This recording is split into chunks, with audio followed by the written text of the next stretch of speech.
Hi, and welcome to A Punk with Toys. My name is Lawrence, and today we're going to take a look at the G.I. Joe Classified 60th Anniversary Action Soldier Infantry. Now, I did pick this one up at Sergeant Red's. It's $35, so check your local shops because they are getting them in.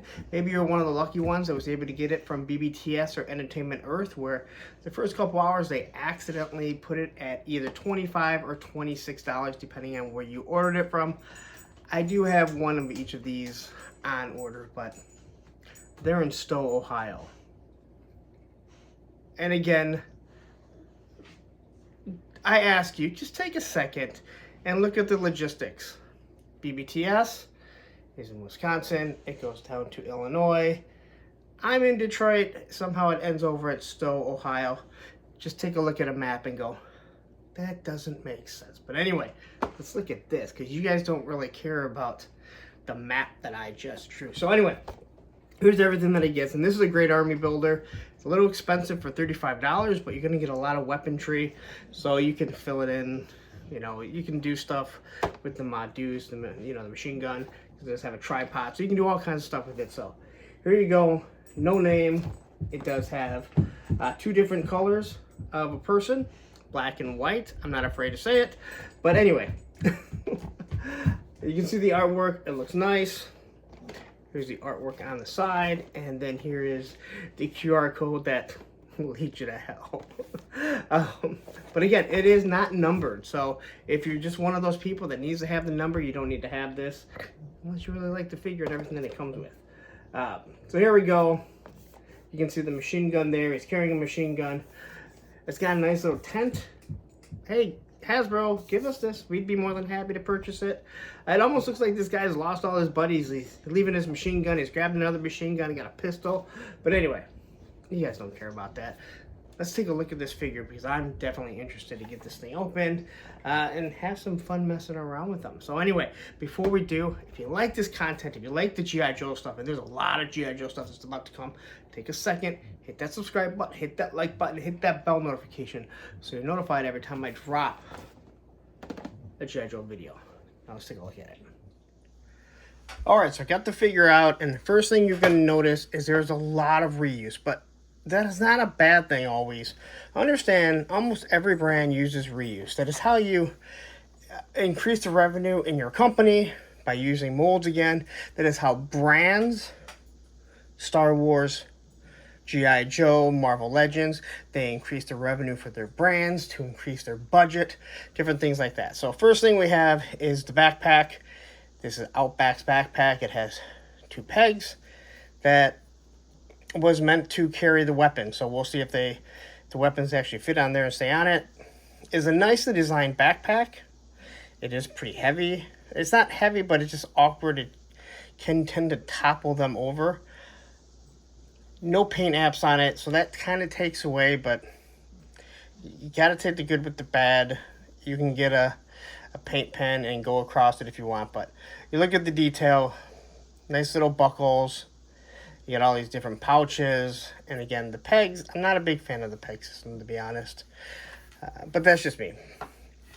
We have Big Ben's M4, double-barreled. I really like this weapon right up to the double barrel. Now, I don't have a problem with the double barrel so much. It is a real world weapon.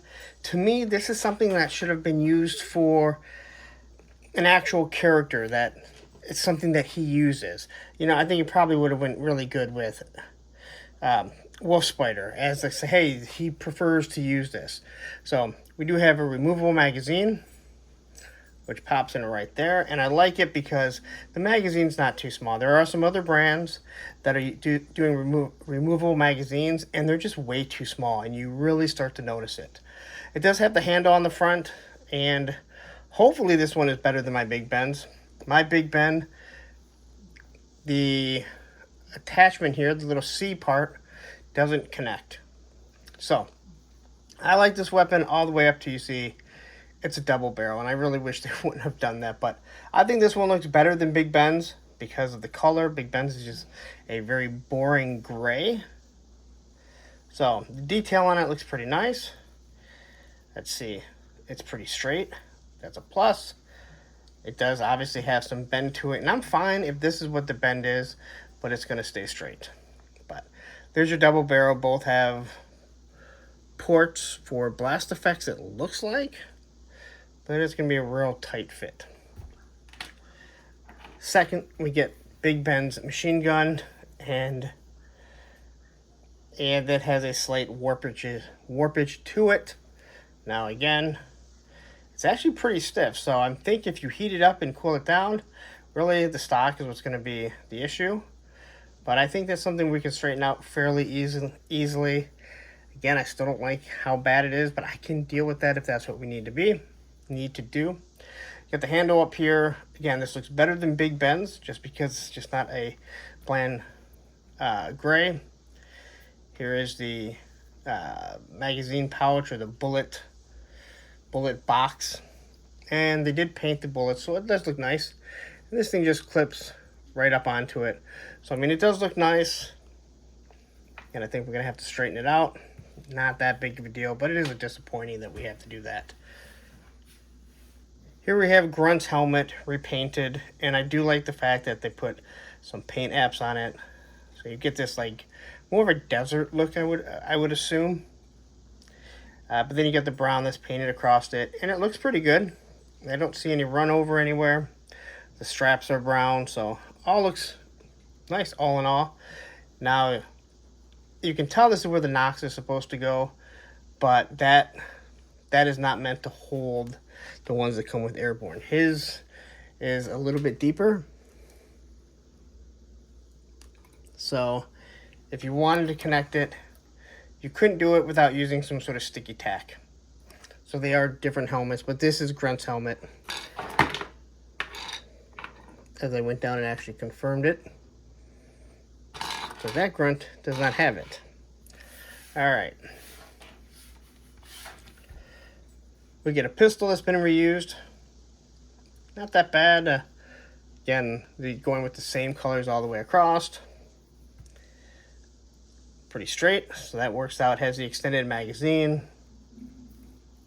and the no port for blast effects. So then we have Rock and Roll's walkie-talkie, which is reused.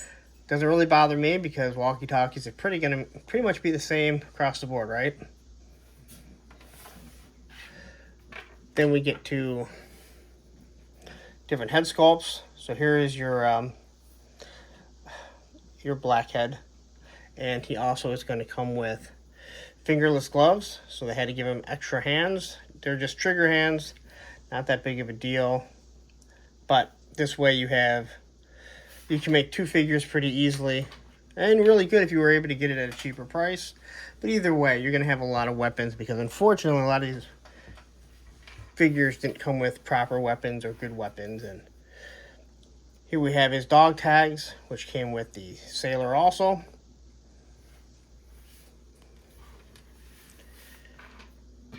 And then here's all the different pouches that we'll take a look at.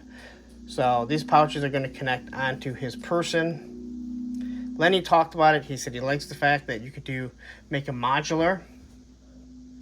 So you have a nice little zipper there. That looks really good. It's just going to plug right in. And then you have other pouches. And you can mix and match them. This one has the G.I. Joe star on it. And then this one is just nice and plain. Here is the down hood.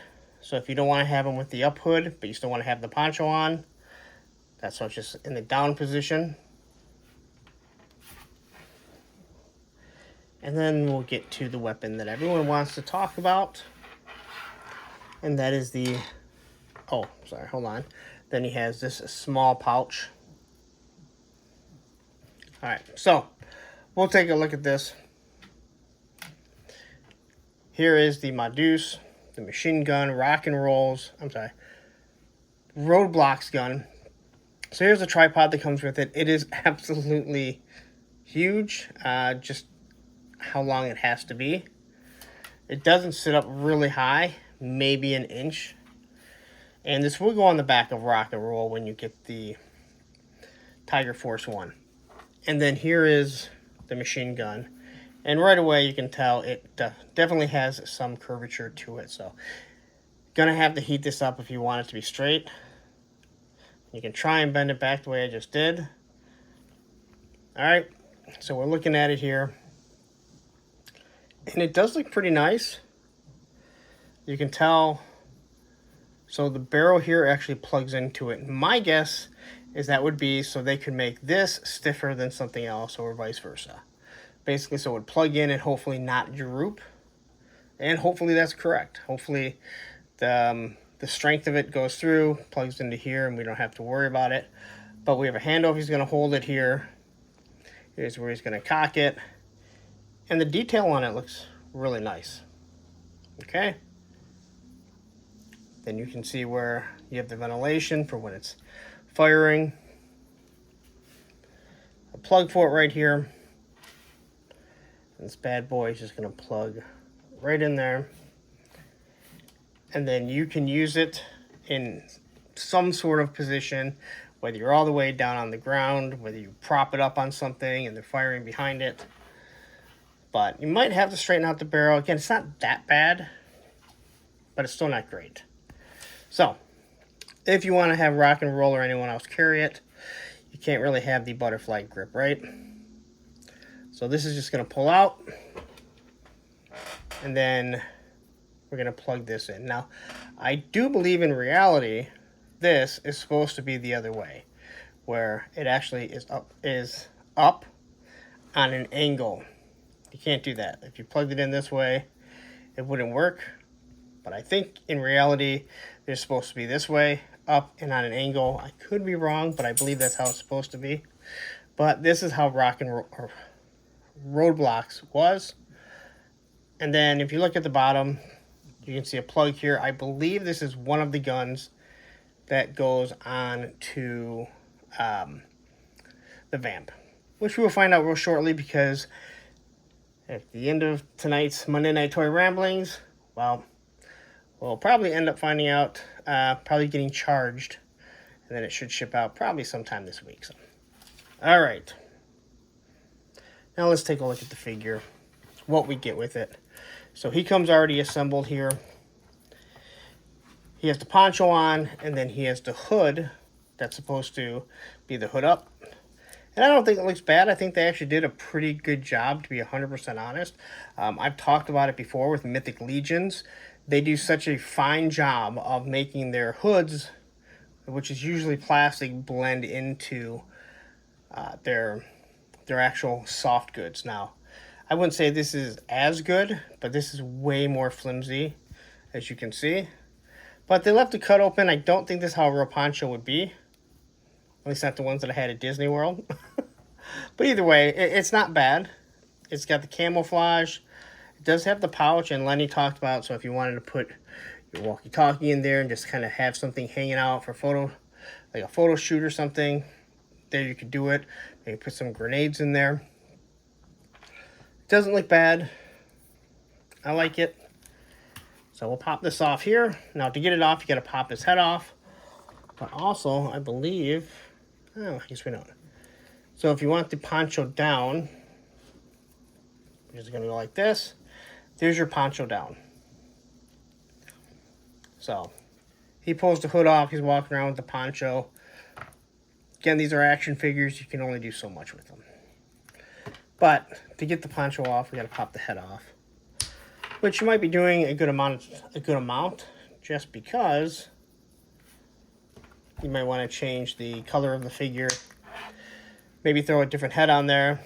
As you could see quickly, it uses the small peg. And now, from what I was told from Lenny, is that going forward through 2024 and into 2025, all the pegs should be the exact same for the head.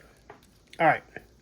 So, if you do look at this closely, this looks to be the same vest as Doc will be coming with. So I have a feeling we're going to be seeing this plate carrier used on multiple figures.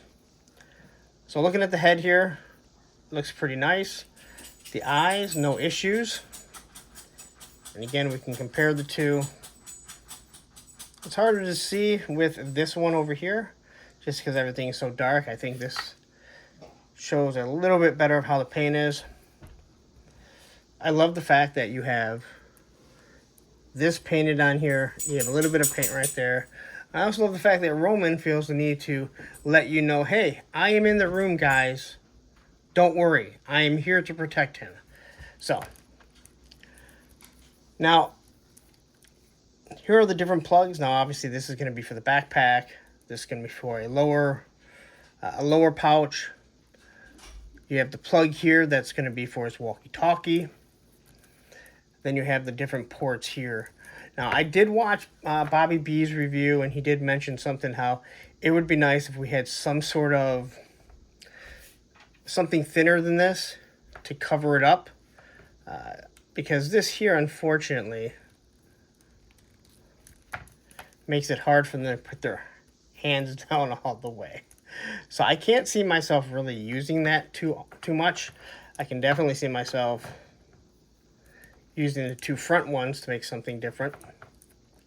But let's take a look at the articulation. We get the head. I really wish the heads could look up further, especially when you come in with this big machine gun. You want to lay him down like he's firing. This head can only go up so far, go down. Obviously move side to side. Well, this guy is pretty smooth. He is a little loose there. I mean, that waist is definitely loose. Bicep swivel. This is a really smooth figure. I mean, I gotta say, other than feeling how loose his waist is, it normally doesn't bother me that much, but it feels really good. His ab crunch. Actually, everything around the abs seem a little loose. It's not just going this way, it's also rocking forward. Makes me wonder if this is the same torso that is the Firefly, which seems to be loose on everyone. There's Jean-Claude Van Damme. He does have drop down hips. Not much though. They are technically drop down hips, kind of like the butterfly, but they really don't do very much, except for getting away. Knees feel the figure. So in the knee joints and everything, he really reminds me of, if you're a Valaverse collector, the SDS wave. Everything is really smooth and feels good. Nice little boot cut right there. Camouflage looks really good on this. Now he does have the the holster on the leg. I know that some people get kind of aggravated with this because there should be a harness, a strap that goes from the belt over, or else it's just going to fall down. They say that's in real life, but in actuality, a lot of the Joes, it falls down too, so it's not just real life. There you have your ankle rock right there. Anyway, everything looks pretty good. Now, I will say this quickly. If you collect Valaverse and you got the either figure that has the ghillie suit, same concept with this. Now, on the Valaverse, you have to take off the plate carrier. Unfortunately, Hasbro does not use a mushroom plug here, so you can't take this off without taking the figure apart. The difference with this is that you can't really, I mean, I guess you could throw all this stuff on, but if you throw all this stuff on and then put the poncho on, it's going to look too big and bulky. Same with the blowback figure. If you leave his plate carrier on, it's just too big for the ghillie suit. So, all right. Now let's go ahead and arm him up really quick. So pistol's going to go here, and as I mentioned, you can already see it's falling down. So the complaint that it's not holstered up here is there, man. It's really there. Got a nice little piece on the side here. All of this stuff is going to slide down. There you have his belt, a couple extra magazines. Assuming they're for his pistol. There's this canteen. I do apologize for my Airborne video. If you're watching, I can't believe no one's called me out yet. I kept referring to it as a cantina.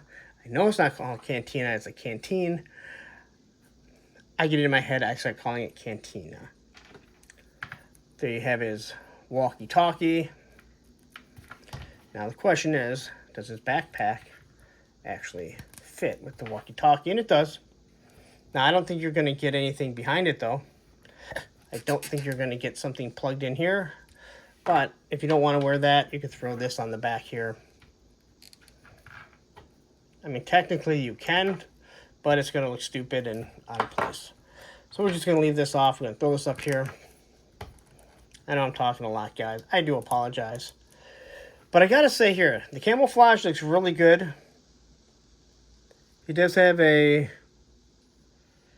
some sort of app right there. I believe that's maybe the Ranger look, or what the Ranger they're supposed to go for. And then over here, he has the U.S. flag with something else. And I do apologize. I don't know what it is. If you know what it is, tell me in the comments. All right. So, we'll throw this on him here.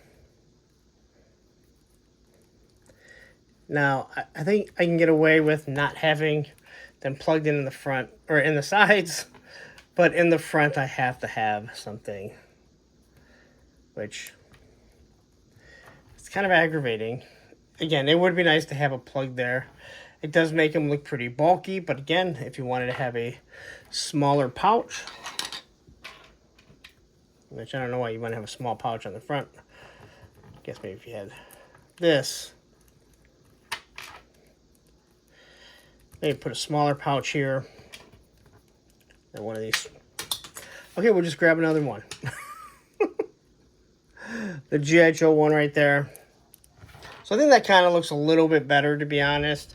Again, what makes this nice is that they're modular, and that is what Lenny specifically talked about. Oh, I'm sorry, I forgot to mention that he does come with a stand. You know my feelings on stands. It's there. All right. Bullet belt. I do apologize. I forgot the bullet belt. I dropped the bullet belt. Okay, so this review is going down the drain really quick. So the bullets do feed in here. I feel like we've seen bullet belts before. I think this is the same bullet belt that may come with rock and roll. So, look, I got the name right. Because I called rock and roll, but there you go. All right, so machine gun. It's supposed to plug in. Well, it makes it difficult because he has and that is way too loose. So the trigger guard is way looser. You can probably hear Roman in the back. Gotta love that. Then we got the M4. It also seems too loose. So kind of disappointing. I don't really like to do that. I just kind of leave the stuff on them anyway, just so we can so I don't lose the stuff. All right. But how easy is it to pose them with these big things in front of them? We'll start with the small gun. And the trigger finger. You might need to cut this finger a little bit. So take a blade. You might have to take a blade and cut it in just so you have more room at the finger. I had to do that with a few figures already. But as you can see, he doesn't hold it all that well. So I really hate that we have to do stuff like that. I think things are falling off him. Maybe that's Roman making noise. Oh, I lost the magazine. Yeah, this magazine seems really, really loose. I don't remember Big Ben's coming off nearly as seeming as loose. All right, so there we go. Got this big piece in front of him. Yeah, his hand doesn't even want to hold it because, unfortunately, when you put the trigger finger on, I think it kind of pushes it out. The handle here, which I just removed from Big Ben's because it doesn't stay on. But this one actually seems better. Like Big Ben's is not staying on at all. So, there we go.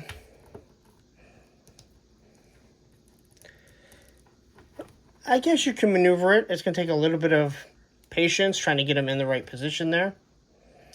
The backpack, again, this being in the way, especially if you use the bigger one, but it's actually not that bad. This plate carrier doesn't seem too, it's much smaller than a lot of the older ones. That's just me kind of rambling on here. So there it is with that. And again, if you're new, see how it just came right out? And this is how this piece was going to be worth so much money in 20 years. Just saying. Put it to the side. Put that thing to the side. All right. Machine gun. Ooh, big stock. Big stock in the way. So that's going to be way more, take way more to fix. So I'm going to take my trusty little razor blade. And then all I'm going to do is slowly slice between the fingers like this. And now I have more room for his finger. Probably gonna do the same on this side. And then I'll probably do the same thing with the other hands. But all you need is a good razor, a little bit of rocking motion, like this. That's all you need to do. And now you have better trigger fingers and you should be able to hold it better. And man, these things are falling right off. If anyone has any tips on how to keep the holsters up on their legs, maybe a little bit of sticky tack will work. I'd love to hear it. Put it in the comments. Definitely help out. All right. And then the Modus. And we'll try with the butterfly. Thank you guys for sticking around. Listen, if you're new to the channel, if you've never watched one of my reviews, and you're wondering why is he doing it like this, I'd like to show you how everything is right away. How it's out of the box, how much work you have to do. It's something that I'm going to have to spend hours and upon hours to pose, or can I just get them into a pose fairly easily? So I would say here, start with this. Start with the hands here.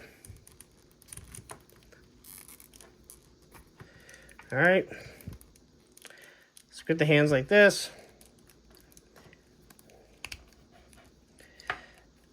And then plug this bad boy in. And like I said, I hate the fact that he really can't look up at it. So that's disappointing. I hate that. I just wish the neck could go up more. I know that I think you can cut a little bit into it and make it so the peg does move more. But, I mean, it doesn't look bad other than he's looking down and doesn't know where he's shooting. Like so many tropes in movies. So, there you go. There he is. I do like the figure from what I can see. Alright, let's wrap this up. Alright, and my final first thought on this G.I. Joe Classified 60th Anniversary Action Soldier Infantry. That was a mouthful. Is that I love the idea of it, and I think he looks amazing. I love having just regular troop support. Now, my issue is obviously that torso seems extremely loose. It does make me think that maybe it's the Firefly torso. I'd have to look at it. What ends up happening, unfortunately, is that it seems like Hasbro does not fix their molds when there's an issue. So if there's an issue with the Viper, it's going to be across the line until it's done. Same with the Bats. A little bit of bent weapons, they do seem stiffer, so you just kind of have to fix it. I like the fact that there's two different colors of the person, so you can troop build different helmets, which I did forget to put the helmet on, but it just fits on. It is a soft, pliable helmet. Obviously the Modus, which I did not show how it goes on. You'll figure that out with roadblock.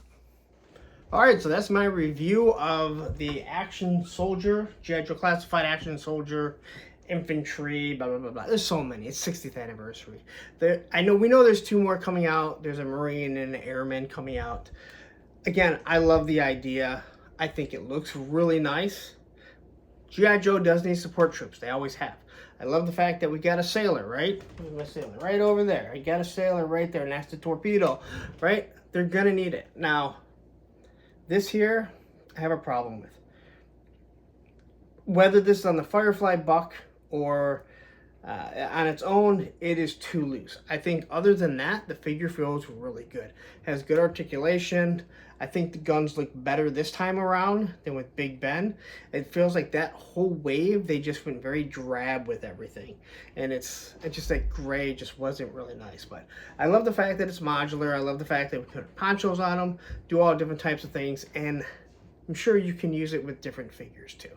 Especially the army figures. So if you're going to take Grunt, Stalker, ones like that where you're going to put the poncho on, you can do that. And again, you're going to have a lot of pieces if you decide to buy 3 or 4 of these. So anyway, I'm going to get out of here. Before I do, if you don't mind, if you're on the social medias, take a second. Instagram, A Punk with Toys. Try and use the one without the underscore because I'm trying to move back to use that one as the main one. Facebook group page, Punks with Toys, because once you join, you're a punk with toys. Last but not least, you've been here this long. Thank you, because I know this video ran long. Take a second, hit that like button, hit that subscribe button, hit that bell notification so you're notified every time I drop a G.I. Joe video. And that vamp is coming really soon. Probably be the next G.I. Joe thing that comes in. And I'll be doing a comparison to the original O-ring one, the original O-ring clutch. Excited. I don't know what I'm gonna do with the vamp. I don't know where I'm gonna put it. It's probably gonna sit back here for a while so you can watch it on my stream, the Monday Night Toy Ramblings that you should be watching. I don't know what I'm going on. I don't need to continue going on. I need to get out of here. But before I do, what I'm gonna do is I'm gonna leave you with this video right here. It's gonna be the Action Sailor, and right down here is the playlist of all the G.I. Joe figures that I've done, which I've done all of them. Take care. Now, I did pick this thing up at Sarge and Red's here in Utica, Michigan. If you were one of the lucky ones, hey, look, Roman came in and he knocked over the camera. If you're one of the lucky ones, you might have been able to pick this thing up over at BBTS. And